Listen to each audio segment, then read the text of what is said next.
Welcome to Mitras online study support মস। বন্ধুরা, চাকরির পরীক্ষার পড়াশোনা বিষয়ক একটি নতুন চ্যানেল নিয়ে আমরা তোমাদের মধ্যে হাজির হয়েছি। বাংলা, ইংরেজি, ইতিহাস, ভূগোল, সংবিধান এই বিষয়গুলোর উপর পর্যায়ক্রমে বহু ভিডিও এই চ্যানেলে আপলোড করা হবে।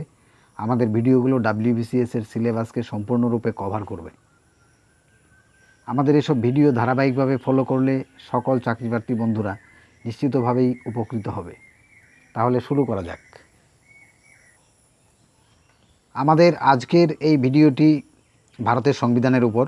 এটি আমাদের প্রথম ভিডিও। সংবিধানের একেবারে গোড়ার দিককার কিছু খুঁটিনাটি বিষয় নিয়ে, গণপরিষদ গঠনের আগে থেকে শুরু করে একেবারে সংবিধান কার্যকর হওয়া পর্যন্ত বিভিন্ন ঘটনাক্রম আজকের এই ভিডিওটিতে আমরা দেখতে পাবো।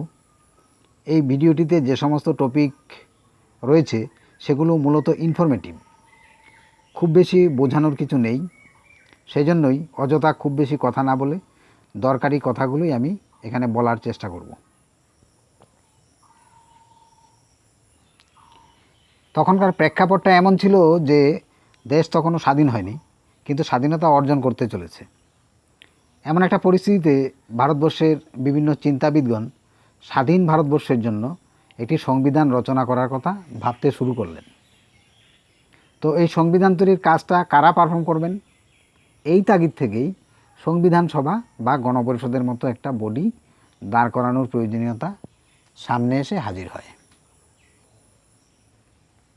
এই গণপরিষদ গঠনের ব্যাপারে আলোচনাটি সর্বপ্রথম উত্থাপন করেন MN রায় বা মানবেন্দ্রনাথ রায়, যার প্রকৃত নাম নরেন্দ্রনাথ ভট্টাচার্য। MN রায়কে আমরা ভারতে কমিউনিস্ট আন্দোলনের একজন পথিকৃৎ হিসেবেই জানি। একই সঙ্গে তিনি ছিলেন রেডিক্যাল ডেমোক্রেসি বা আমূল গণতন্ত্রের একজন প্রবক্তা। ভারতের স্বাধীনতা সংগ্রামে MN রায়ের বিশেষ অবদান ছিল। তিনি যুগান্তর দলের সদস্য ছিলেন। দেশের বাইরে থেকে ভারতের স্বাধীনতা অর্জনের লক্ষ্যে যে বিপ্লবাত্মক প্রচেষ্টা তখন চলছিল, সেখানেও তিনি অত্যন্ত গুরুত্বপূর্ণ ভূমিকা পালন করেন। MN রায় দেশের সংবিধান রচনার জন্য একটি গণপরিষদ গঠন করার প্রস্তাবটি 1934 সালে সর্বপ্রথম আলোচনার মধ্যে আনেন। এরপর জাতীয় কংগ্রেস দলের পক্ষ থেকে গণপরিষদের দাবিটি উত্থাপন করা হয় 1935 সালে।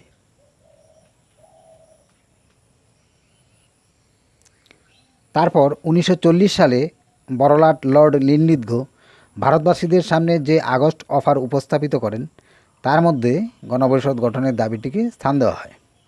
অর্থাৎ ব্রিটিশ কর্তৃপক্ষ দ্বারা গণপরিষদ গঠনের দাবিকে সর্বপ্রথম মান্যতা দেওয়া হয় এই আগস্ট প্রস্তাবের ভেতর দিয়ে।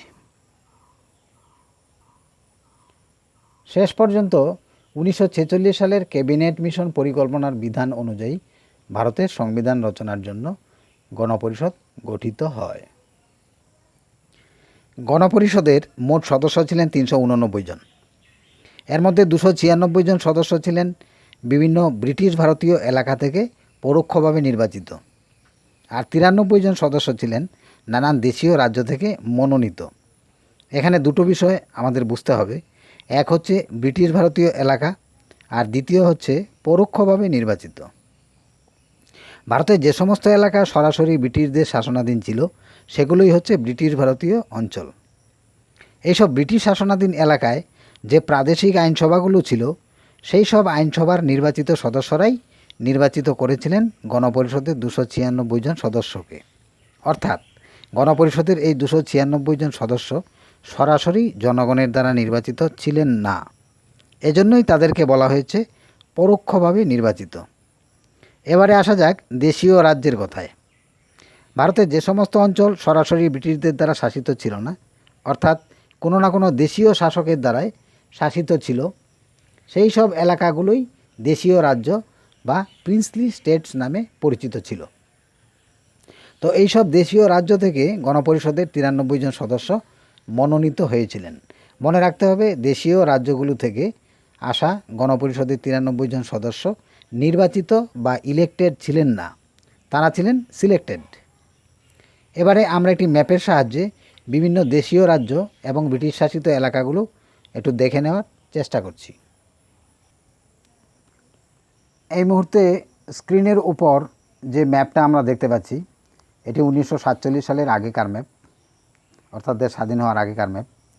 এর মধ্যে গোলাপি রং দিয়ে চিহ্নিত জায়গাগুলো হচ্ছে বিভিন্ন দেশীয় রাজ্য। যেমন এখানে রয়েছে গিলগিট, জম্মু কাশ্মীর, রাজপুতানা, ভাওয়ালপুর, মেবার।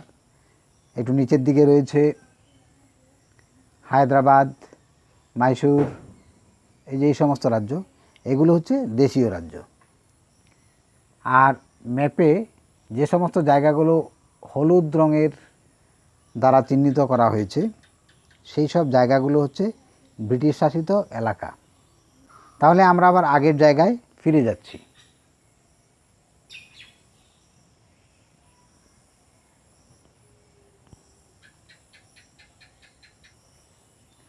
অর্থাৎ গণপরিষদের সদস্যরা দুরকম বৈশিষ্ট্যের রাজ্য থেকে নির্বাচিত এবং মনোনীত হয়ে এসেছিলেন, এটাই আমরা জানতে পারলাম।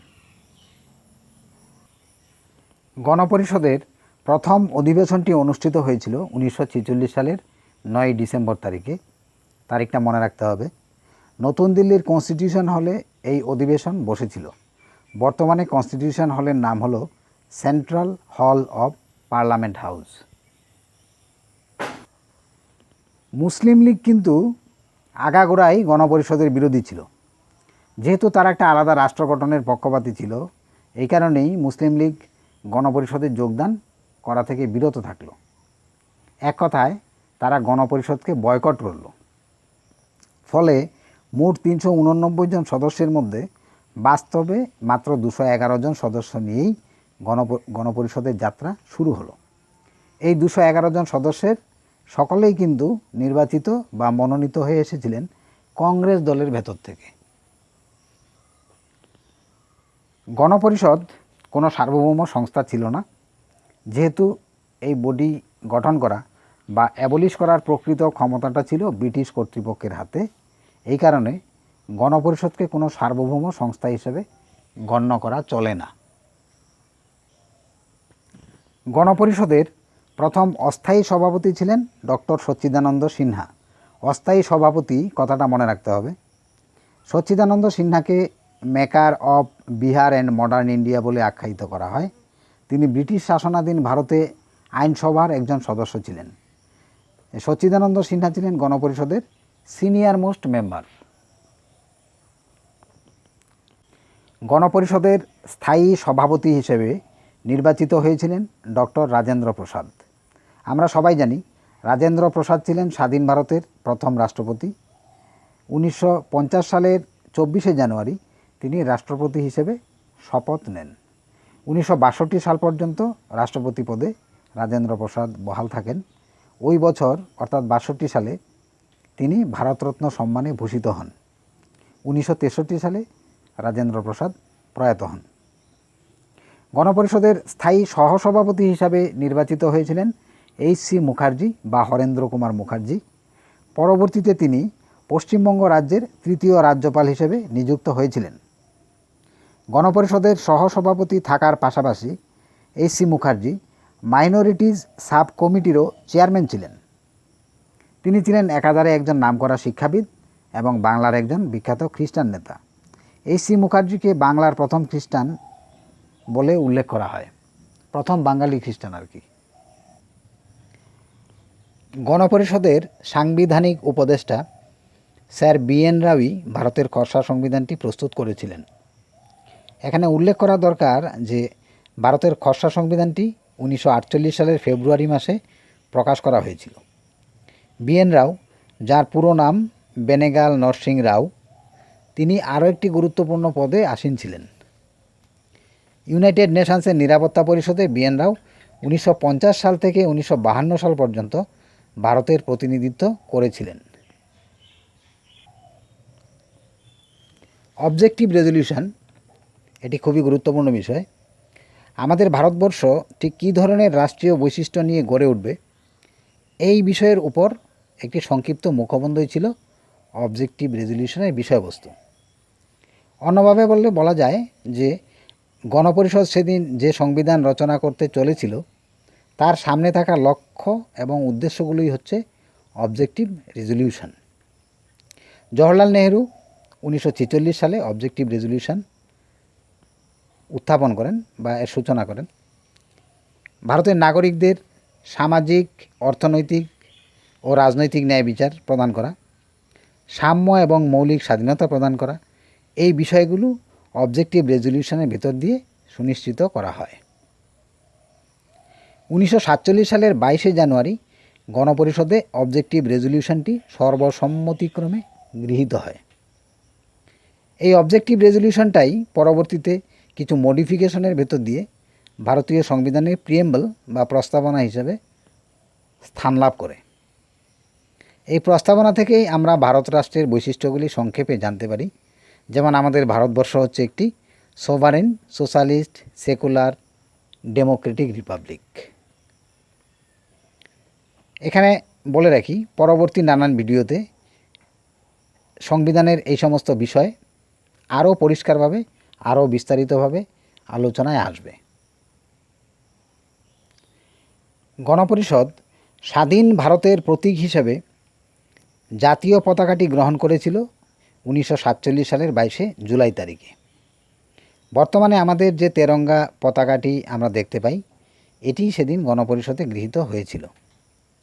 স্ক্রিনের উপর ছবিতে আমরা একই সঙ্গে ভারতের জাতীয় পতাকা এবং এই পতাকার ডিজাইনার পিঙ্গলে বেঙ্কাইয়াকে দেখতে পাচ্ছি। ভারতবর্ষ কমনওয়েলথের সদস্যপদ লাভ করে 1949 সালের মে মাসে। এখনও পর্যন্ত আমাদের দেশ কমনওয়েলথের সদস্য রয়েছে। বর্তমানে কমনওয়েলথের মোট সদস্য সংখ্যা 54। ভারত, পাকিস্তান, বাংলাদেশ, কানাডা, অস্ট্রেলিয়া সহ মোট 54টি দেশ এর মধ্যে রয়েছে। 1931 সালের 11ই ডিসেম্বর কমনওয়েলথ প্রতিষ্ঠিত হয়। এখানে স্ক্রিনের উপর যে লোগোটি দেখা যাচ্ছে সেটি কমনওয়েলথের লোগো। 1949 সালের 26শে নভেম্বর আমাদের সংবিধানটি গৃহীত হয়। এই বিষয়টি অত্যন্ত যত্নের সঙ্গে মনে রাখতে হবে, এর উপরে বিভিন্ন পরীক্ষার প্রশ্নও হয়। সংবিধান গৃহীত হওয়া বা অ্যাডপ্টেড হওয়া মানে কিন্তু সংবিধান কার্যকর হওয়া নয়। সংবিধান কার্যকর হয় 1950 সালের 26শে জানুয়ারি আর গৃহীত হয় 1949 সালের 26শে নভেম্বর। তাহলে এই দিনটিতে ঠিক কী হয়েছিল? আসলে এই 26শে নভেম্বর দিনটিতে গণপরিষদের সভাপতি অর্থাৎ রাজেন্দ্র প্রসাদ কমপ্লিট হওয়া সংবিধানটিতে স্বাক্ষর করেন এবং ঘোষণা করা হয় যে আমাদের সংবিধানটি পাশ করা হলো। এটাই হচ্ছে গৃহীত হওয়া বা অ্যাডপ্টেড হওয়া। গণপরিষদ 1950 সালের 24শে জানুয়ারি ভারতের জাতীয় সঙ্গীত জনগণমন এবং জাতীয় গীতি বন্দে মাতরম গ্রহণ করে। রবীন্দ্রনাথ ঠাকুরের রচিত জনগণমন গানটি সর্বপ্রথম গাওয়া হয়েছিল জাতীয় কংগ্রেসের কলকাতা অধিবেশনে 1911 সালের 27শে ডিসেম্বর। আর বন্দে মাতরম গানটি নেওয়া হয়েছে বঙ্কিমচন্দ্র চট্টোপাধ্যায়ের আনন্দমঠ উপন্যাস থেকে। এই গানটির ভেতর দিয়ে ভারত মাতার প্রশংসাস্বরূপ বন্দনা করা হয়েছে। এখানে প্রসঙ্গত বলে রাখি যে আনন্দমঠ উপন্যাসটি 1875 সালের 7ই নভেম্বর প্রকাশিত হয়েছিল। বাংলার সন্ন্যাসী ফকির বিদ্রোহের বর্ণনাও এই উপন্যাস থেকে আমরা পেয়ে থাকি। গণপরিষদ 1950 সালের 24শে জানুয়ারি ভারতের প্রথম রাষ্ট্রপতি হিসেবে ডক্টর রাজেন্দ্র প্রসাদকে নির্বাচিত করে।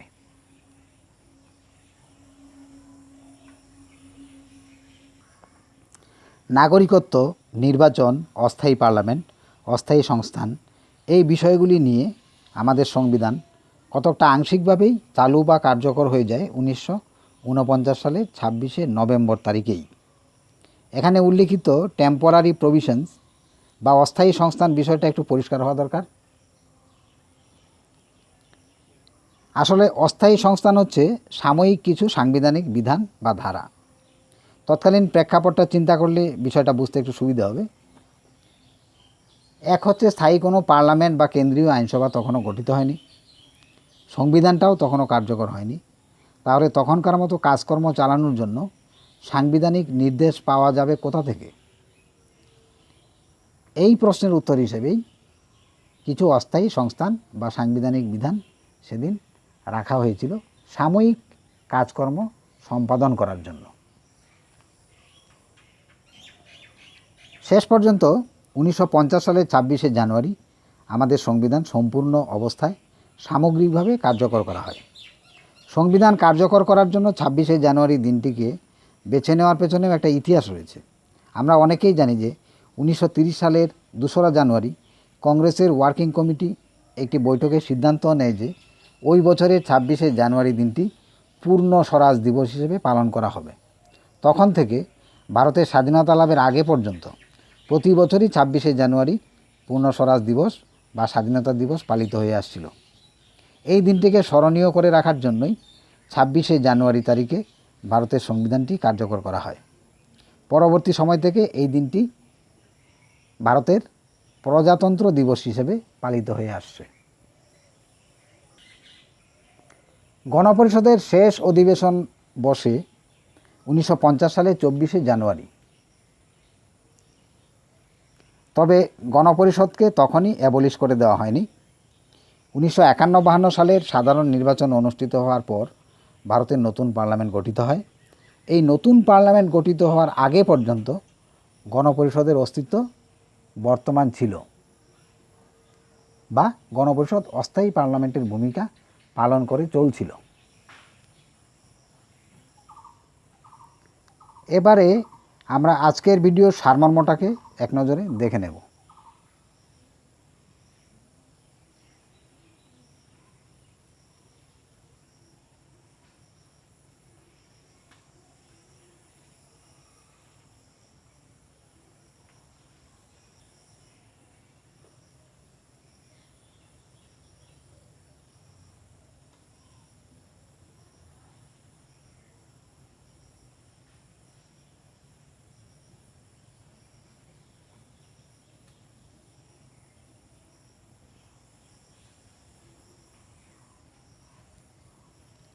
সবশেষে ভারতীয় সংবিধানের জনক ডক্টর বি.আর. আম্বেদকরের প্রতি আন্তরিক শ্রদ্ধা জ্ঞাপন করে আমাদের আজকের ভিডিওটি এখানেই শেষ করছি। ভিডিওটি কেমন হয়েছে কমেন্টে জানালে পরবর্তী ভিডিওগুলোর গুণগত উন্নয়নে নজর দেওয়া খুব সহজ হবে। ভিডিও ভালো লাগলে লাইক এবং শেয়ার অবশ্যই করবে। আর আমাদের চ্যানেলটিকে অবশ্যই সাবস্ক্রাইব করবে বন্ধুরা। সংবিধানের উপর আমাদের দ্বিতীয় ভিডিওটি খুব শীঘ্রই চ্যানেলে আপলোড করা হবে, সেদিকে নজর রেখো। তাহলে ধন্যবাদ, সকলের সুস্থতা এবং সাফল্যের কামনা রইল।